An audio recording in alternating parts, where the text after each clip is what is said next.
नमस्कार सभी को। आज की क्लास में हम चर्चा करेंगे जो उत्तर वैदिक काल में कुछ अवधारणाओं ने जन्म लिया, कुछ विश्वासों ने जन्म लिया, कुछ मान्यताओं ने जन्म लिया, उस पर चर्चा करेंगे। तो सबसे पहले आइएगा कि हम बात करते हैं एक ऐसी व्यवस्था की जिसे हम किसके नाम से जानते हैं, आश्रम व्यवस्था। ये हमें उत्तर वैदिक काल में नजर आती है और इसका उल्लेख देखा जाए तो सबसे पहले जो हुआ है उपनिषद में हुआ है और छंदोग्य उपनिषद में सबसे पहले 3 आश्रमों की व्यवस्था बताई गई है। इसके पश्चात +01 एक और आश्रम अर्थात 4 आश्रम का उल्लेख आगे चलकर किस उपनिषद में नजर आता है हमको, जवालोपनिषद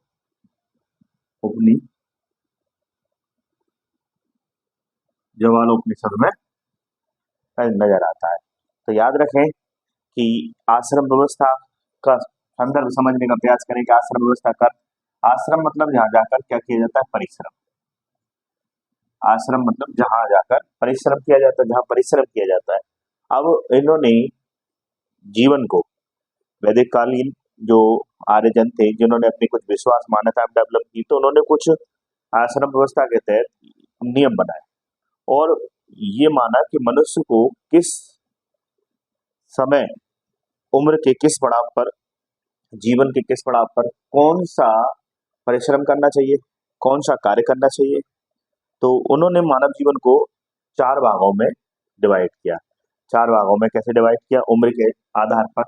तो अगर हम 4 आश्रम की बात करें तो 4 आश्रम में हमें जो नजर आते हैं, सबसे पहला आश्रम उसका नाम है ब्रह्मचर्य, है ना। दूसरा आश्रम है गृहस्थ, समझने का प्रयास कीजिए, गृहस्थ।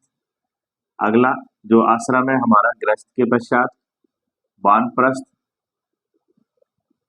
और वानप्रस्थ के पश्चात अगला आश्रम है संन्यास। तो इसे समझने का प्रयास कीजिए कि उम्र जो 0 से 25 वर्ष की देखी जाए, वैसे तो इसमें ब्रह्मचर्य 8 साल के बाद और 8 या 10 साल के बीच में उपनयन संस्कार होता था, जिसमें कि जो भी बालक होता था वो शिक्षा प्राप्त करने के लिए, ब्रह्म का मतलब है सर्वोच्च ज्ञान या ज्ञान की प्राप्ति करना, एक आचरण था ब्रह्मचर्य, जिसमें कि मनुष्य, आगे हम इसे अभी देखने वाले हैं और यहाँ देखेंगे 25 से 50 वर्ष के बीच की बात करेंगे और यहाँ 50 से हम 75 वर्ष और यहाँ पर हम बात करेंगे 75 से 100 वर्ष। तो इस प्रकार से ये मानी गई कि मनुष्य की आयु उस समय 100 वर्ष थी और बाकायदा प्रत्येक 100 वर्ष को उन्होंने कर्तव्य के अनुसार निर्धारण कर दिया गया था कि उनका शुरुआत के 25 वर्ष में किसी मनुष्य को क्या कार्य करना चाहिए, कहाँ परिश्रम करना चाहिए, है ना, कहाँ पर उसे श्रम करना चाहिए, गृहस्थ। फिर 25 के बाद उसे गृहस्थ में जाकर श्रम करना चाहिए। 25 के बाद 50 जो आएगा, 50 के बाद उसे वानप्रस्थ। अर्थात उन्होंने जीवन के एक हर पड़ाव पर, जो मोड़ आ रहा है जीवन के हर पड़ाव को, उस पर उसका कर्तव्य निर्धारित कर दिया कि उसे इस जीवन के पड़ाव पर इस कार्य को करना चाहिए। तो नियम बना दिए गए, व्यवस्था बना दी गई। तो ब्रह्मचर्य का मतलब यही है कि मनुष्य को इस समय क्या प्राप्त करना चाहिए, शिक्षा प्राप्त करना चाहिए, है ना, शिक्षा प्राप्त करना चाहिए। और आप सबको बता दें कि उत्तर वैदिक काल में अस्पृश्यता अर्थात भेदभाव, विषमता मौजूद थी और शूद्रों के साथ यह किया जाता था। इसलिए शिक्षा प्राप्त भी कौन करते थे, जो द्विज कहलाते थे। कौन कहलाते थे बेटा, द्विज। द्विज का मतलब होता है जिनका कितनी बार जन्म हुआ हो, 2 जन्म, है ना। पहला जन्म तो माँ के गर्भ से माना जाता है, तो माँ के गर्भ से जन्म माना जाता है तो ऐसा माना जाता है कि उसमें व्यक्ति अशुद्ध होता है, अपवित्र होता है, इसलिए वह अपने आप को पवित्र करने के लिए उपनयन संस्कार करता है। अर्थात पहला माँ से जन्म और दूसरा उपनयन संस्कार करके, शिक्षा प्राप्त करके उसका दूसरा जन्म होता है, जिसे हम आध्यात्मिक जन्म भी बोलते हैं। कौन सा जन्म बोलते हैं बच्चों, आध्यात्मिक जन्म भी बोलते हैं उसको। तो याद रखें मनुष्य के 2 जन्म। और यहाँ पर आप सबको बताया कि द्विज शिक्षा जो प्राप्त करते थे वो सिर्फ और सिर्फ कौन प्राप्त करते थे, ब्राह्मण, वैश्य और क्षत्रिय। ये 3 वर्ग ही, 3 वर्ण जो थे वो शिक्षा प्राप्त करते थे। और देखा जाए तो शूद्र से शिक्षा प्राप्त करने का अधिकार छीन लिया गया, क्योंकि उत्तर वैदिक काल में संपत्ति की अवधारणा ने जहां वर्ण व्यवस्था से जाति व्यवस्था का रूप धारण कर लिया और वहां संपत्ति के और शिक्षा के अधिकारों से शूद्र को वंचित कर दिया और उसके साथ भेदभाव मूलक समाज में व्यवहार किया गया और उससे विभिन्न अधिकार छीनकर उसका शोषण किया गया। ठीक है, इसलिए उससे सबसे मेन जो मुख्य हथियार था शूद्र से वो छीन लिया गया शिक्षा प्राप्त करने का। और ये जो व्यवस्था बनाई सिर्फ और सिर्फ कुछ समाज के वर्ग के लोगों ने अपने स्वार्थ को पूरा करने के लिए बनाई थी, जहां वो अपने संपत्ति के अधिकारों को बनाए रखें, जहां वो अपना जो भौतिक सुख है, जो अपने स्वार्थ है, उसे पूरा कर सकें। ठीक है, अब यहाँ आगे चलते हैं। गृहस्थ गृहस्थ मतलब एक इसमें हम कह सकते हैं पारिवारिक पारिवारिक प्लस सामाजिक जिम्मेदारी का निर्वहन करना। मतलब इसमें व्यक्ति क्या करता है, बच्चे पैदा करता है ना, समाज के और घर के परिवार का पालन पोषण करता है, समाज में सहयोग की भावना डेवलप करते हुए समाज में जो है नौकरी कर रहा है या कोई डॉक्टरी का काम कर रहा है, वकील का काम कर रहा है या शिक्षा देने को, सब अपनी जिम्मेदारी गृहस्थ के द्वारा निभाता है। इसके पश्चात वानप्रस्थ के पश्चात वो अपनी इन जिम्मेदारी को निभाते हुए कह सकते हैं गुरु के आश्रम चला जाता है, आश्रम में रहकर सेवा करता है और सेवा का कार्य करता है और अंततः वो है संन्यास, मतलब कहाँ चला जाता है, जंगल में, आश्रम को भी छोड़कर जंगल में चला जाता है। ऐसा क्यों करता है? ताकि किसी प्रकार का उसके जीवन में मोह ना हो। इस प्रकार से हम देख सकते हैं कि यह जो व्यवस्था बनाई गई है उसका मुख्य उद्देश्य है कि व्यक्ति को भौतिकतावादी जीवन से अंततः किधर ले जाना, आध्यात्मवाद की ओर किधर ले जाना, क्या अंततः उसको एकांत में रहकर वो क्या करे, अपने जीवन में अंततः दुख की समाप्ति कर दे और सुख दुख की समाप्ति कर दे। उसे किसी प्रकार का किसी से मोह ना हो, ना तो उसे परिवार से मोह, ना उसे आश्रम में रहने वाले गुरुजनों या अन्य सहपाठियों से मोह, और वह संन्यास के जीवन जीता है जहाँ एक टाइम का खाना खाता है, एक समय खाना खाता है, भिक्षा लेकर खाना खाता है, किसी भी गाँव में एक रात से ज्यादा नहीं रुकता, किसी भी नगर में 5 दिन से ज्यादा नहीं रुकता, क्योंकि जहाँ रुकेगा वहां वो संबंध बनाएगा, वहां वो मोह पैदा करेगा और जिसके कारण वो मोक्ष की प्राप्ति नहीं कर पाएगा। तो कितनी शानदार और तार्किक व्यवस्था बनाई गई थी कि मनुष्य को कम से कम ये तो है कि ये तो पता हो कि उम्र के किस पड़ाव पर उसे क्या कार्य करना चाहिए। आज तो हम देखते हैं कि 70 साल की आयु में भी लोग वहां भोग विलास में लगे हुए हैं, बोलो। और आज हम देखते हैं कि शिक्षा प्राप्त की जा रही है, 30 40 साल तक शिक्षा प्राप्त की जा रही है। तो हमने जो दायरा बनाया था वैदिक काल में, वो दायरा यहाँ क्या कर दिया, खत्म हो गया आज के समय में। इसलिए बहुत जरूरी है आश्रम व्यवस्था को फिर से, क्योंकि ये हमें भौतिकतावाद से किधर ले जा रही है, आध्यात्मवाद की ओर। अगली बात कि जब आश्रम व्यवस्था डेवलप की जा रही है तो साथ में एक व्यवस्था और हमारे साथ डेवलप की जा रही है जिसे हम पुरुषार्थ कहते हैं बच्चों। क्या कहते हैं? पुरुषार्थ कहते हैं। क्या कहते हैं बच्चों? पुरुषार्थ। पुरुषार्थ का मतलब है, पुरुषार्थ का सबसे बड़ा अर्थ क्या है? पुरुषार्थ का मतलब है प्रयत्न करना, है ना। पुरुषार्थ का मतलब है उद्यम करना, बोलो। पुरुषार्थ का मतलब है प्रयास करना। नहीं कहा जाता कि हे अर्जुन तुम पुरुषार्थ करो, पुरुषार्थ मतलब प्रयास करो। अपने जीवन में सफलता प्राप्त करने के लिए, लक्ष्य को प्राप्त करने के लिए हमें पुरुषार्थ करना चाहिए, अर्थात हमें सच्चे अर्थ में प्रयत्न करना चाहिए किसी भी चीज को पाने के लिए। तो बताया कि भाई अर्थ ये, तो और पुरुषार्थ का बकायदा उद्देश्य भी बताया कि भैया उद्देश्य क्या है। तो उद्देश्य यही बताया कि इसमें व्यक्ति का जो चरम है, चरम लक्ष्य क्या है, इसमें भी चरम लक्ष्य क्या बताया है, मोक्ष बताया कि अंततः पुरुषार्थ का मुख्य उद्देश्य व्यक्ति के भौतिक सुखों को समाप्त कर उसके अंदर आनंद की, अंतरात्मा में आनंद की अनुभूति करते हुए आध्यात्मिक ज्ञान की चेतना को जागृत करना। तो यहाँ कितने प्रकार के पुरुषार्थ बताए बच्चों? अगर देखा जाए तो आपको यहाँ कितने प्रकार के, 4 प्रकार के पुरुषार्थ दिखेंगे। धर्म, बोलो, अर्थ और काम और मोक्ष। देखिए अंतिम पुरुषार्थ, चरम पुरुषार्थ हमारा क्या है, मोक्ष।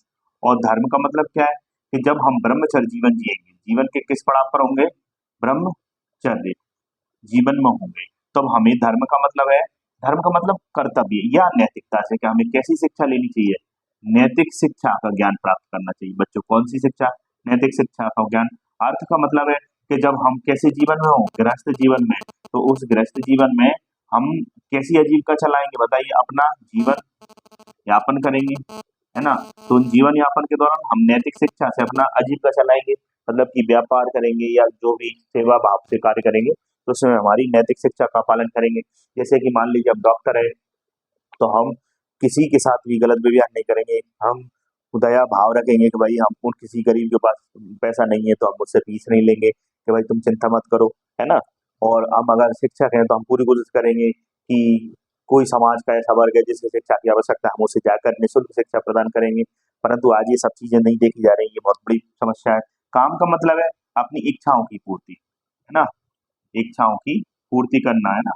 गृहस्थ जीवन जीते हुए हम क्या करेंगे, अपनी इच्छाओं की पूर्ति करेंगे। काम काम का मतलब हमेशा बच्चे ये समझते हैं वही काम वासना, काम वासना नहीं है बच्चों, समझने का प्रयास करना। अगर आपने इसका एक उदाहरण देखा हो कि छतरपुर में खजुराहो के मंदिर है, खजुराहो के मंदिरों में बाहर एक जो मैं मतलब स्त्री पुरुष क्रीड़ा करते हुए दिखाए गए हैं, वहाँ वो कह सकते हैं कि सेक्स करते हुए दिखाए गए हैं, सेक्स एजुकेशन पर बल दिया गया है। तो वहाँ ये बताया जा रहा है कि भाई आप मंदिर में प्रवेश करने से पहले ये सब मूर्तियां जो बनाई, ये बताई जा रही है कि मंदिर में प्रवेश करने से पहले आप क्या कीजिए, अपनी वासनाओं का बाहरी त्याग कर दीजिए। जो आपके मन में वासना है उनको यहीं त्याग कर दीजिए, देख लीजिए आप।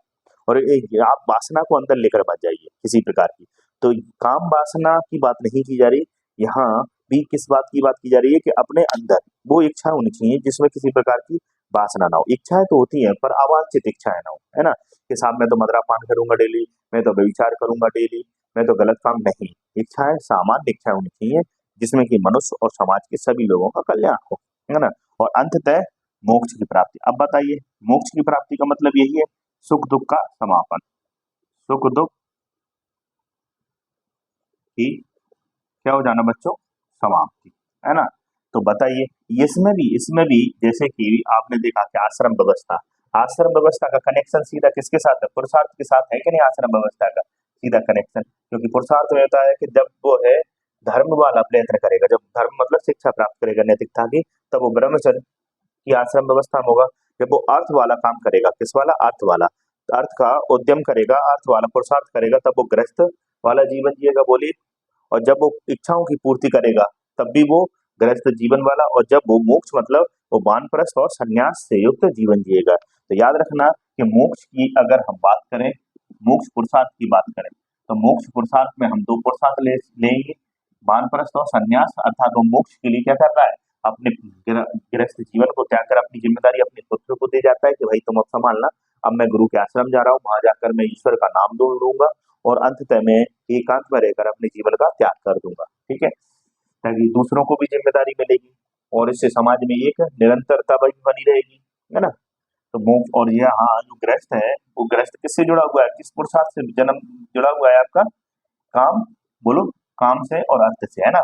तो गृहस्थ है उसमें हम कौन सा पुरुषार्थ करते हैं, काम और अर्थ दोनों पुरुषार्थ करते हैं। और ब्रह्मचर्य में हम कौन सा पुरुषार्थ करते हैं, धर्मयुक्त, बच्चों कौन सा पुरुषार्थ, धर्मयुक्त पुरुषार्थ करते हैं। तो पुरुषार्थ जो व्यवस्था डेवलप की गई है वो भी किसके लिए डेवलप की गई, भौतिकतावाद से आध्यात्मिकवाद की ओर। और यहाँ जो आश्रम व्यवस्था डेवलप की गई वो भी ब्रह्मचर्य, गृहस्थ, वानप्रस्थ और संन्यास का मुख्य उद्देश्य यही है कि मनुष्य को एक ऐसी व्यवस्था में बांध देना जिसमें वो भौतिक सुख भी प्राप्त कर ले और अंततः जीवन का जो चरम लक्ष्य है, दुखों की समाप्ति, ज्ञान की प्राप्ति करना और दुखों की समाप्ति कर देना, आध्यात्मिक ईश्वरीय परम सत्ता से आध्यात्मिक जुड़ाव पैदा करना, ये जो लक्ष्य है उसे प्राप्त करना। कितना तार्किक जो आश्रम और पुरुषार्थ व्यवस्था बनाई गई थी वो कितनी तार्किक बनाई गई थी, ये आज भी प्रासंगिक है और हमेशा प्रासंगिक रहेगी। साइंस कल गलत हो सकता है, आज गलत हो सकता है। साइंस में पहले बोला गया ये कि सभी वस्तुएं परमाणु से बनी है, फिर बाद में बोला गया परमाणु खुद इलेक्ट्रॉन प्रोटॉन से बना है, और आज कहा जा रहा है और छोटे छोटे नैनो कणों से मिलकर बना है। अब भगवान जाने क्या कहा जाएगा आने, परंतु जो धर्म था वो कल भी सत्य है, आज भी सत्य है, वो तीनों कालों में त्रिकालवादित है, उसे किसी काल में काट नहीं सकते आप, है ना। परंतु साइंस की बात आज कुछ और हो सकती है, कल कुछ और हो सकती है। पहले टॉलमी ने कहा था, पहले साइंस में टॉलमी ने कहा था कि भैया पृथ्वी केंद्र में है और सभी ब्रह्मांड की तरह उसके चक्कर लगा रहे हैं। फिर भाई साहब एक और व्यक्ति आ गए कॉपरनिकस, उन्होंने कहा नहीं यार वो तो पृथ्वी, वो सूर्य केंद्र में है और पृथ्वी उसके चक्कर लगा रही है, और कहा कि पृथ्वी वृत्ताकार चक्कर लगा रही है। तो एक और आ गए केपलर साहब, नहीं नहीं वृत्ताकार नहीं लगा रही, दीर्घ वृत्ताकार लगा रही है। गलत, अपने आप में ही साइंस लगा हुआ है उलझने के लिए, जबकि धर्म में ऐसा उलझन नहीं है। धर्म में अगर जो बात कही है वो कही है, और जो बात अकाट्य है तो अकाट्य है, उसे किसी भी काल में खंडित नहीं किया जा सकता। देखिए बच्चों, एक और चीज यहाँ पर बात की जाएगी कि अब हम बात करते हैं किस पर, ऋण व्यवस्था पर। किस पर? ऋण व्यवस्था पर। ये ऋण व्यवस्था क्या है? बोलिए, ऋण व्यवस्था क्या है? ऋण का मतलब आप बताइए मुझे, ऋण का मतलब क्या है? बताइए, ऋण का मतलब क्या है? कि किसी से कर्जा ले लेना फिर उसे उतार देना। तो आज हमारा कर्जा पूरी दुनिया से, जो आज हम इंसान है, हमारा कर्जा सबसे है ना, किससे कर्जा है? सबसे पहले देवताओं से। देवताओं से हमने कर्ज ले रखा है, तो इसे हम क्या कहेंगे? देव ऋण। जिसे उतारना है कर्जा तो हमें क्या करना पड़ता है? किसी से कर्जा लिया है, उतारना पड़ेगा कि नहीं कर पड़ेगा? देव ऋण। फिर हमने अपने माता पिता से कर्जा लिया है, फिर हमने क्या कहा? पितृ ऋण, है ना। फिर हमने गुरुओं से कर्जा लिया है, तो हम कहते हैं उसे ऋषि ऋण, है ना। शुरुआत में इन 3 ऋणों की बात की गई थी, पर बाद में जैसे जैसे मनुष्य ने अपने जीवन का सामाजिक संरचना और विश्वासों को डेवलप किया, तो कहा कि मनुष्य का भी ऋण होता है मनुष्य से, तो मनुष्य ऋण कहा, है ना।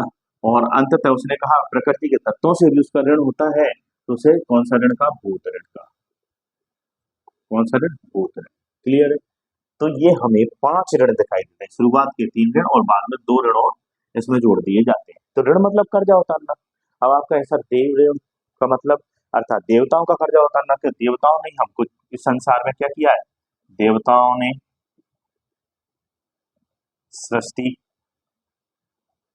का क्या किया है? निर्माण और विकास। उसी सृष्टि में हम रह रहे हैं। जैसे कि सूर्य देवता है, सूर्य देवता हमें सूरज की रोशनी देता है, जल देता है। अगर ये ना होते तो आज हम यहाँ संसार में होते? बताइए। कि देवताओं ने तो पूरी सृष्टि के विभिन्न तत्वों को निर्मित करके हमारे लिए वो परिस्थितियां निर्मित की जिसमें हम जीवन यापन सुगमता के साथ कर पा रहे हैं। परंतु आज इसी इन्हीं देवी देवताओं द्वारा बनाई गई सृष्टि के खिलाफ काम कर रहे हैं। तो कर रहे हैं कि नहीं कर रहे? देवताओं के खिलाफ बनाई गई सृष्टि के खिलाफ काम कर रहे हैं कि नहीं कर रहे? जब कर रहे हैं इसके खिलाफ काम, तो इससे क्या होगा? बताइए बच्चों, क्या होगा? इससे जो व्यवस्था बनाई गई प्रकृति की वो भंग होगी, और प्रकृति की व्यवस्था भंग होगी और देवता नाराज होंगे तो आपदाएं आएंगी। इसलिए हम कह रहे हैं कि सतत विकास लक्ष्य बनाए गए हैं, एसडीजी, है ना। कि भाई हम क्या करें कि 2030 तक 17 जो विकास लक्ष्य बनाए, सतत विकास, हम ऐसे विकास करें कि आने वाली पीढ़ियों को भी क्या मिले? जल मिले, आने वाली पीढ़ियों को भी स्वच्छ वायु मिले, आने वाली पीढ़ियों को भी धरती मिले जिसमें कि वो उर्वरक शक्ति हो, जिससे कि वो अनाज उत्पादित करके अपने जीवन का भरण पोषण करे। ऐसा ना कि आने वाले समय में सबको नाला मिले, है ना, कि एक वर्ग सब अभी नदियों के किनारे रहे, एक नाले के किनारे रहे, फिर पता चले सभी नाले के किनारे रह रहे हैं, कहीं नदियां बची नहीं। ठीक है, चलिए आगे चलते हैं। पितृ ऋण में आप सबको पता है ना, इनका तो कर्जा कभी उतार ही नहीं सकते। माता पिता ने हमको जन्म दिया और हमारा पालन पोषण किया। आप सुनते भी होंगे, माँ का कर्ज नहीं उतार सकते क्योंकि इन लोगों ने हमें जन्म दिया और त्याग किया हमारे लिए, है ना। हमारे हमें शिक्षा दी, हमें स्वास्थ्य सुविधाएं प्रदान की। ऋषि ऋण, गुरु गुरुजनों ने, बोलिए, गुरुजनों ने हमें क्या किया? ज्ञान दिया कि नहीं दिया?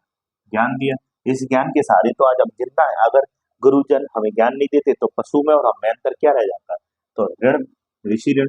फिर हमने मनुष्य ने मनुष्य की सहायता की, तो इसे हम अतिथि ऋण भी कहते हैं। कि कोई अतिथि आए तो उसका क्या कीजिए? स्वागत कीजिए, क्योंकि हम एक दूसरे के, मनुष्य के भी ऋणी है। कि जब संसार में आए तो मनुष्य थे, मनुष्य हम एक दूसरे के क्या कर रहे थे? सहयोग की भावना से रह रहे थे, है ना। तो इसे कहते हैं अतिथि ऋण।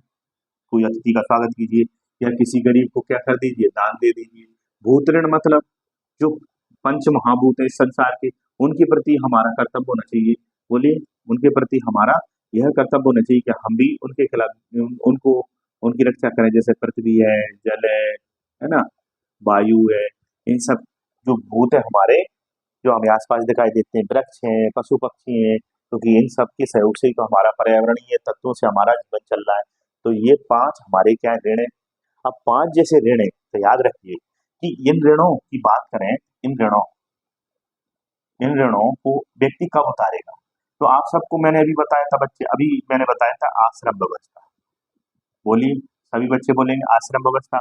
और आश्रम व्यवस्था में बकायदा मैंने बात की थी कि सबसे पहला आश्रम कौन सा होता है? आपका ब्रह्मचर्य। बोलिए, होता है कि नहीं होता? दूसरा आश्रम आपका कौन होता है? गृहस्थ। बोलिए, और आपका तीसरा जो आश्रम है वो कौन सा होता है? वानप्रस्थ, है ना। और चौथा आश्रम आपका कौन सा? सन्यास। तो बताइए, ये जो ऋण व्यवस्था है वो किस आश्रम में जाके उतारी जाएगी? इस आश्रम में। क्योंकि गृहस्थ समाज में हम क्या करते हैं, अपने वो सभी कर्तव्य कर सकते हैं, वो अभी अपने सभी ऋणों को उतार सकते हैं, क्योंकि हमारे पास गृहस्थ आश्रम में जिम्मेदारी होती है। क्योंकि वानप्रस्थ में तो हम जंगल में चले जाएंगे संन्यास में, और ब्रह्मचर्य में हम गुरु जी का आश्रम में रहेंगे। सिर्फ यही एक आश्रम है जिसमें हम स्वतंत्र रहकर अपने जीवन में जितने भी ऋण है उनको क्या कर सकते हैं? उतार सकते हैं।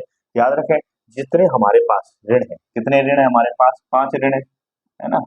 5 हमारे पास ऋण है, ठीक है। और 5 ऋणों को उतारने के लिए आश्रम व्यवस्था में कौन से आश्रम की उपयोग करते हैं? गृहस्थ आश्रम का। अब आश्रम व्यवस्था का सीधा संबंध आप सबको मैंने बताया था किससे जुड़ा हुआ है? आश्रम व्यवस्था का संबंध किससे? पुरुषार्थ से। पुरुषार्थ मतलब आश्रम व्यवस्था में किसी भी व्यक्ति को इस आश्रम व्यवस्था में रहकर क्या करना चाहिए? पुरुषार्थ करना चाहिए। पुरुषार्थ मतलब मैंने बताया था आपको, प्रयत्न करना, है ना। वो प्रयत्न करे कि वो धर्म की शिक्षा ले, वो अर्थ का उपाय करे, बोलो, और साथ में वो अपनी इच्छाओं को पूरा करे, और अंततः वो किसकी प्राप्ति करे? मोक्ष की। तो बताइए कि वो आश्रम व्यवस्था में गृहस्थ में रहकर क्या कर रहा है? क्या कर रहा है? धर्म, अर्थ और काम, और अंततः मोक्ष की प्राप्ति कर रहा है। इसलिए वो मोक्ष की प्राप्ति करने के लिए और इन ऋणों से मुक्ति करने के लिए गृहस्थ जीवन में ही वो पुरुषार्थ भी करता है। गृहस्थ जीवन में ही वो ऋण व्यवस्था से अपने आप को क्या करता है? अपने आप से ऋणी करता है। इसलिए वो क्या करता है? इन 5 ऋणों से और पुरुषार्थ के प्रयत्न को प्राप्त करने के लिए वो, उसके लिए क्या व्यवस्था बनाई गई? यज्ञ। कि मैं क्या करूंगा? यज्ञ।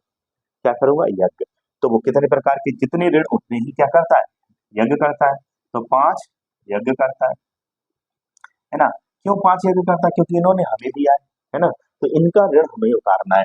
सूरज हमें रोशनी देता है, एक जैसा वो भी एक गीत है, सूरज हमें रोशनी देता, वायु हमें वायु हमें प्राण देती, है ना, वृक्ष हमें फल देते हैं, हम भी तो कुछ देना सीखे, जीवन हमें सब कुछ देता है कि नहीं? ऐसी हमें, और हम कहते हैं इतनी शक्ति हमें देना दाता, मन का विश्वास कमजोर होना, हम चले नेक रास्ते पे हमसे भूल कर भी कोई भूल होना, इतनी शक्ति हमें देना दाता, मन का विश्वास कमजोर होना।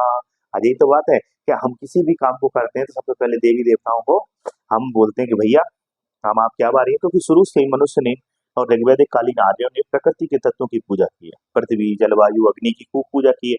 तो अब पूजा की है, क्यों पूजा की है? क्योंकि भाई उनसे हमें कुछ ना कुछ मिलता रहता है, वो हमारा सहयोग करते हैं, हम उनको बाकायदा। देखिए पूजा, यज्ञ, यज्ञ भी समझिए, पूजा मतलब यज्ञ। यज्ञ जहाँ कर रहे हैं, यज्ञ मतलब आपने एक यज्ञ वेदी बनाई, समझने का प्रयास कीजिए। आपने एक यज्ञ वेदी बनाई और यहाँ आप बैठे हुए, पेंटिंग पे मत जाइए ना, मेरी फीलिंग पे जाइए। और इसमें अग्नि है ना, अग्नि, और यहाँ ऊपर क्या है बच्चों? ऊपर क्या है? देवता, देवता गण है। तो हम अग्नि में क्या करते हैं? स्वाहा। तो अग्नि और स्वाहा मिलकर यहाँ से होम उठा, होम जाता है कि नहीं जाता बच्चों? यहाँ से होम उठता है, और ये व्यक्ति क्या कर रहा है? मंत्रों के माध्यम से अग्नि में स्वाहा और कर रहा है कि नहीं कर रहा? और ये हवन कुंड क्या है? मुख है, देवी देवताओं का मुख है। तो यहाँ से ये स्वाहा उठता है ऊपर, और ये जब यहाँ कनेक्ट होता है तो देवी देवता तुरंत, देवी देवता तुरंत पुकार सुनते हुए कहाँ आते हैं? इस व्यक्ति को पुकार सुनते हुए यहाँ आते हैं इसके पास। तो अग्नि जो है, अग्नि जो है वो किसकी भूमिका में है बच्चों? किसकी भूमिका में है बच्चों? मध्यस्थता, है ना, मध्यस्थ की भूमिका में। और आज भी अग्नि मध्यस्थ की भूमिका निभा रहा है। आज भी हम 7 फेरे लेते हैं, तो किसके लेते हैं बताइए बच्चों? अग्नि के लेते हैं कि नहीं लेते 7 फेरे? बोलिए, अग्नि के 7 फेरे लेते हैं आज भी। आज भी हम ईश्वर की प्रार्थना करते हैं तो अग्नि जला की प्रार्थना करते हैं, बोलिए। तो याद रखें कि यहाँ जो यज्ञ किया जा रहा है वो देवताओं को समर्पित होकर किया जा रहा है, अपने पितरों को समर्पित। हर एक यज्ञ किसी न किसी ऋण को चुकाने के लिए यहाँ पे किया जाएगा। और याद रखें बच्चों, ईश्वर सूक्ष्म है, कण कण में ईश्वर समान है। तो हम अगर अग्नि में थोड़ा भी हम उसमें अग्नि में घी, दूध वगैरह अर्पित करेंगे तो वो कण में, वो प्रत्येक कण में जो ईश्वर मौजूद है वो उसको प्राप्त होगा। ईश्वर सूक्ष्म से सूक्ष्म कण में भी समान है। तो हमारे द्वारा जो सूक्ष्म से सूक्ष्म अर्पित चीज की जाएगी थोड़ी भी, वो भी किसे लगेगी? देवताओं को। आज आप कह रहे हैं सर, आप एक बात बताइए मेरे से, आप अगर एक प्रश्न पूछ सकते हैं डाउटफुल, कि सर पहले ऐसा होता था, देवता गण बकायदा प्रसन्न होकर आते थे, आज ऐसा क्यों नहीं हो रहा? आज सबसे बड़ी समस्या है कि जो मंत्रों का उच्चारण कर रहा है उसका ढंग गलत है। कई बार वो व्हाट्सएप चला रहा है, कई बार टाइम देख रहा है, एक ही दिन में कई यज्ञ करा रहा है, बोलिए एक ही दिन में कई लोगों के फेरे पड़वा रहा है। तो ऐसा व्यक्ति क्या कर रहा है? जल्दबाजी। तो मंत्रों का जो उच्चारण है, मंत्र किस में दिए गए हैं? ऋग्वेद में। देवी देवताओं की जो स्तुति है वो आपके ऋग्वेद में दी गई है, और उसका उच्चारण सामवेद में, और यज्ञ की विधि यजुर्वेद में दी गई है। तो ना तो यज्ञ की विधि सही हो रही है, और ना सामवेद के अनुसार मंत्रों का उच्चारण हो रहा, और ना ही सही तरीके से मंत्र लोगों को पता। तो बताइए, अगर गलत तरीके से आप किसी को खाना खिलाएंगे, भोजन कराएंगे गलत, तो भाई क्या देवी देवता प्रसन्न होंगे? नाराज हो जाएंगे, वो नहीं आएंगे। और अगर मैं आज भी आपसे कहता हूँ यज्ञ सही तरीके से किए जाए, या ईश्वर की प्रार्थना का तरीका सही हो, भावनात्मक तरीके से हम उससे जुड़े, ईश्वर का नाम लेकर और कनेक्ट हो, तो आज भी हम आध्यात्मिक शक्ति को अपने जीवन में अनुभव करते हैं। बोलो, आज भी हम अपने अंदर आध्यात्मिक सुख का अनुभव करते हैं, है ना? ईश्वर को भोग लगाते हैं मन से, जैसे लगता है हाँ, आनंद आ गया, ईश्वर ने प्राप्त कर लिया। तो ईश्वर इस बात का भूखा है, बोलिए, है ना? जैसे कि एक कथा आती है, एक कहानी आती है कि एक आश्रम में गुरुजी थे और उनका चेला था। चेला बड़ा सीधा था, वो कुछ जानता मानता नहीं था, जैसा गुरुजी कह देते थे वैसा चेला करता रहता था। एक बार की बात है, गुरुजी चले गए यात्रा पर और चेला को बोल गए कि यार, ये जो भगवान है, ईश्वर है, उनको डेली तुम खाना बनाया करो और भोग लगाया करो, और इसके बाद तुम खाना खाया करो। ये नहीं कि ये ना खाएं और इससे पहले तुम खा लो, बिना भोग लगाए, बिना ईश्वर को खाना खिलाए तुम्हें नहीं खाना। अब उन्होंने ईश्वर के सामने रख दिया। वो जैसे ही गए पहले दूसरे ही दिन, उनका दिमाग खराब, देखा कि यार पर्दा हटा के देखा, पास में खाना तो पूरा रखा है। वो रोने लगे कि यार तुम यार खाना नहीं खाओगे तो वो मुझे डांटेंगे, और तुम्हारे बिना मैं नहीं खाऊंगा। तो वो सुबह से शाम हो गए, भूखे रहे, और आखिरकार उन्होंने, जब ईश्वर ने उनकी भावनात्मक भक्ति देखी कि यार व्यक्ति कुछ नहीं जानता, सिर्फ इतना जानता है कि उसे मुझे खाना खिलाना है, आखिरकार भगवान ने खाना खाया। जब वो 15-20 दिन बाद लौटे तो वहां जो सब्जी और आटा जितना भी रखा था वो सब गायब। पंडित जी ने आके पूछा कि तुम अकेला यार इतना खाना खा रहे क्या? तो उन्होंने मना कर दिया कि पागल हो गए, मैं थोड़ी खाऊंगा, ये जो आपके ईश्वर है वो खाते थे, इनको भोग लगाते थे, यही खा जाते थे। तो वो जो उनके गुरुजी थे उन्होंने कहा कि मेरा पूरा जीवन बीत गया ईश्वर की भक्ति करते करते, पर मुझे ईश्वर प्राप्त नहीं हुआ। और इनको हो गया क्योंकि उनकी भक्ति में भावना से आत्मा की जुड़ाव की कमी थी, और कर्मकांड ज्यादा था। तो कर्मकांड कम हो और भावनात्मक लगाव ज्यादा हो, ईश्वर आपको अपने ही हृदय में दिख जाएंगे, बाहर जाने की जरूरत नहीं है। कबीर जी भी कहते हैं, मुंह को कान ढूंढ रहे बंदे में तो तेरे पास रहे। बोलिएगा। तो यज्ञ ऐसे हुआ करते थे, और आज यज्ञों में इसी चीज की कमी है, मंत्रों का शुद्ध उच्चारण नहीं है और पवित्रता का अभाव है। 5 मैया महायज्ञ मैं आपको बता देता हूँ, आप सबको पता है कि यहाँ देव यज्ञ होगा, ठीक है, यहाँ पितरों के लिए यज्ञ होगा। अभी आप सबको पता है पितृपक्ष चल रहा है ना? और पितृपक्ष में हम क्या करते हैं, अपने पितरों के लिए कौए को खाना खिलाते हैं, है ना? कौए को खाना क्यों खिलाते हैं? आपको मैंने एक दिन बताया था कि जो हम खीर पूड़ी बनाते हैं वो कौए को देते हैं। और कौआ ही एक ऐसा पक्षी है जो क्या करता है, पीपल के वृक्ष की पत्तियों को खाकर अपने पेट में रखता है, और उस पेट में रखकर उससे बीज बन जाता है उसका, और बाद में उस बीज को जगह जगह पे छोड़ देता है, जिसके कारण पीपल के वृक्ष उगाते हैं। और इस समय कौए का फर्टिलाइजेशन पीरियड चल रहा होता है। तो हमारे पूर्वज गलत नहीं थे, उनकी तार्किक व्यवस्था थी कि भाई हमने पितृ कहाँ रहते हैं, हमारे पितरों का निवास स्थान ही पीपल है, पीपल रहेगा तो पर्यावरण रहेगा, पर्यावरण रहेगा तो हम रहेंगे। इतनी अच्छी व्यवस्था बनाई थी उन्होंने कि कौआ, अब लोग हैं इस बात को स्वीकार नहीं करते, न जानते न मानते। अब कौए की जगह कुत्ते को खिला रहे हैं, अब कुत्ता करेगा पर्यावरण की रक्षा, सोचिए आप। है जो चीज होना चाहिए व्यवस्था के और नियम के अनुसार, उस व्यवस्था को ही लोग भंग कर रहे हैं। बोली, और पर्यावरण में कौए भी कम नजर आ रहे हैं, बड़े बड़े शहरों में तो नजर ही नहीं आते। आने वाले समय में विलुप्त हो जाएंगे तो हमारी प्रथा खत्म हो जाएगी, प्रथा खत्म हो जाएगी, पीपल के वृक्ष खत्म हो जाएंगे, और पर्यावरण में संतुलन आ जाएगा, और हमारी सभ्यता का नाश हो जाएगा। जैसे हड़प्पा सभ्यता आज हमें खुदाई में मिलती है, जैसे हम एक दिन खुदाई में मिलेंगे फिर। तो पितरों के लिए यज्ञ करते हैं, गुरु ऋण गुरुजनों के लिए यज्ञ करते हैं, गुरुजनों के लिए क्योंकि उन्होंने हमें मार्ग दिखाया है ना? मनुष्य यज्ञ करते हैं, दान दक्षिणा देते हैं यज्ञ के दौरान, है ना? भूत यज्ञ करते हैं। बोलिए, तो यज्ञ भी आपने समझ लिए, आश्रम व्यवस्था भी समझ ली, पुरुषार्थ भी समझ लिया, और ऋण व्यवस्था भी समझ ली। क्लियर हुआ? ये आपको। और अगली व्यवस्था जो है, अगली जो महत्वपूर्ण बात है वो भी समझ लीजिए। एक शब्द आता है आपके लिए रित, इसे भी समझ लीजिए। रित क्या है? कई लोगों को आज तक कंफ्यूजन है कि रित क्या है।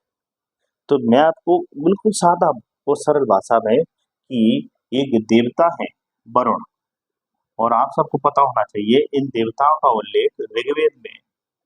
और ऋग्वेद में इनके लिए कितने मंत्र हैं? 30 मंत्रों का उल्लेख है। 30 ऋचाओं का इनके बारे में उल्लेख है। और इनका ऋग्वेद में कौन सा स्थान है? थर्ड। पहला ऋग्वेद में इंद्र है, दूसरा अग्नि है, और तीसरा कौन है? वरुण। तो वरुण ने ही इस सृष्टि के नियम बनाए। क्या नियम बनाए? कि ऐसा नहीं है कि सूरज सुबह कह दे कि मैं नहीं उगूंगा, सूरज को सुबह उगना होगा, यही अटल सत्य है। जो अटल नियम बनाए, मतलब ऐसे नियम जो सार्वभौमिक है, जो हर जगह पूरी पृथ्वी पर ही नहीं पूरे ब्रह्मांड पर अप्लाइड है। याद रखना बच्चों, याद रखना, रित को ऐसे भी समझ सकती है पूरा ब्रह्मांड है। और ब्रह्मांड में हमारी किसी कोने पर क्या है? आकाशगंगा। बोलो, आकाशगंगा। और आकाशगंगा में क्या है? सूर्य है। और सूर्य के चारों ओर पृथ्वी। और इसके बाद सौरमंडल है, ऐसा है ना। तो पूरी इसकी जो सार्वभौमिक व्यवस्था है, पूरे संसार की सार्वभौमिक व्यवस्था है किसकी? सृष्टि की। सृष्टि के नियम। और नियम कैसे हैं? नैतिक, है ना, नैतिक नियम। वो सब किसने बनाए? वरुण। इसी को ऋत कहते हैं। ऋतस्य गोपा कहा गया है। वरुण को क्या कहा गया है बच्चों? ऋतस्य गोपा, ऋतुओं का देवता। और उनके सहयोगी हैं मित्र, और वरुण के नेत्र माने गए मित्र। मित्र ने और वरुण ने मिलकर, वरुण उनके प्रमुख देवता, वरुण ने मित्र के सहयोग से भी इस व्यवस्था को क्या किया है? नियंत्रित और व्यवस्थित और डेवलप किया है। तो याद रखें, आज मान लीजिए जल है, तो जल किसने बनाया? इन्हीं वरुण ने बनाया कि भाई एक समय के बाद वर्षा होगी और पीने योग्य जल आपको प्राप्त होगा। तो जल हमेशा क्या करेगा? जल नियम है कि जल से हमारी प्यास बुझेगी। ऐसा नहीं कि जल कह दे कि आज से मैं तुम्हारी प्यास नहीं बुझाऊंगा। सूरज देवता ये नहीं कह सकते कि आज से मैं उगूंगा ही नहीं। रात्रि देवी ये नहीं कह सकती कि मैं सुबह होने नहीं दूंगी। बोलो, पृथ्वी ये नहीं कह सकती कि मैं गति नहीं करूंगी अब कल से। तो ये आज आपको चारों तरफ देखिए कि सृष्टि में पशु पक्षी जीव जंतु सबके एक नियम बनाए, अर्थात एक नैतिक व्यवस्था कह सकते हैं। जिससे नैतिक व्यवस्था क्यों कह सकते हैं? क्योंकि इससे जीवन चल रहा है हमारा सबका। एक पर्यावरण और मनुष्य के बीच में एक संबंध जो बने हैं संतुलन के, वो इन्होंने ही बनाए। इन्होंने, वरुण ने। तो कई बार पूछा जाता है रित का मतलब क्या? रित का मतलब सार्वभौमिक, सृष्टि के वो सार्वभौमिक नियम, सार्वभौमिक व्यवस्था जो नैतिक नियमों पर आधारित है। जो किस पर आधारित है? नैतिक नियमों पर आधारित है। इसका उल्लेख ऋग्वेद में। सृष्टि, ब्रह्मांड और जो दुनिया भर में चल रही है गतिमान चीजें, उनमें समन्वय, उनका नियंत्रण, वो सब रित ने बनाया है। बोलिए। और अगर आज हम देखें कि ऋतस गोपा जो है वरुण देवता, अगर वो सार्वभौमिक नियम बना रहा है सृष्टि के, ये नियम भी तो किसने बनाए? ये नियम नहीं बनाए, वरुण ने। चाहे वो देव ऋण की बात हो, चाहे आश्रम व्यवस्था की बात हो बच्चों, चाहे पुरुषार्थ की बात हो, चाहे वो यज्ञ की बात हो। बोलिएगा। तो ऋतस्य गोपा वरुण के रूप में जाने जाते हैं, और इन्होंने ही इस संसार की सार्वभौमिक व्यवस्था को प्रबंधित किया है, नियंत्रित किया है। चाहे वो पंच महाभूत की बात हो, चाहे सृष्टि के विकास और निर्माण की बात हो। आज हम फिजिक्स में पढ़ते हैं लेमेंथियर की थ्योरी, जॉर्ज लेमेंथियर, और अन्य लोगों की कि भाई एक कण था उसमें विस्फोट हुआ, महाविस्फोटक सिद्धांत पढ़ते हैं कि ब्रह्मांड की उत्पत्ति। ये भैया ये सब इन्होंने ही किया है ना, वरुण देवता ने। इनका ऋग्वेद में तीसरा स्थान है, और 30 श्लोक इनके लिए स्तुतियों के रूप में लिखे गए हैं।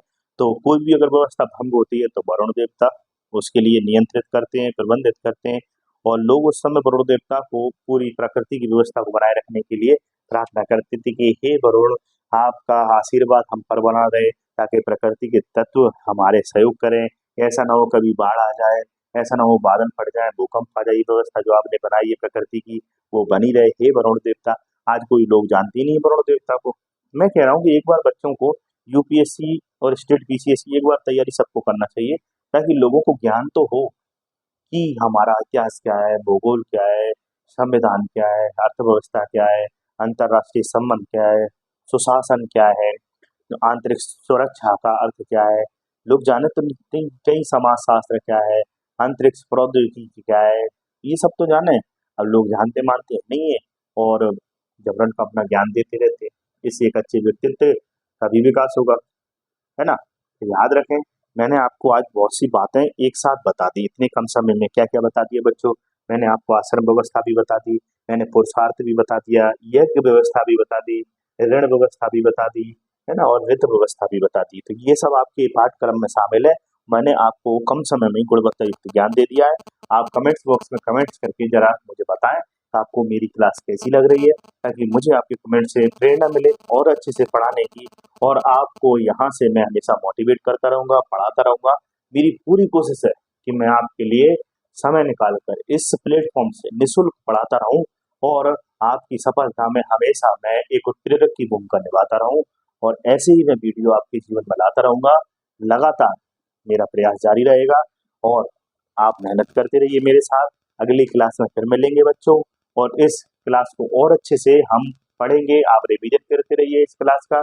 कम समय में अच्छा ज्ञान आपके पास पहुंच रहा है, तो उसका लाभ लीजिए। अगली क्लास में फिर मिलते हैं। जय हिंद, जय भारत।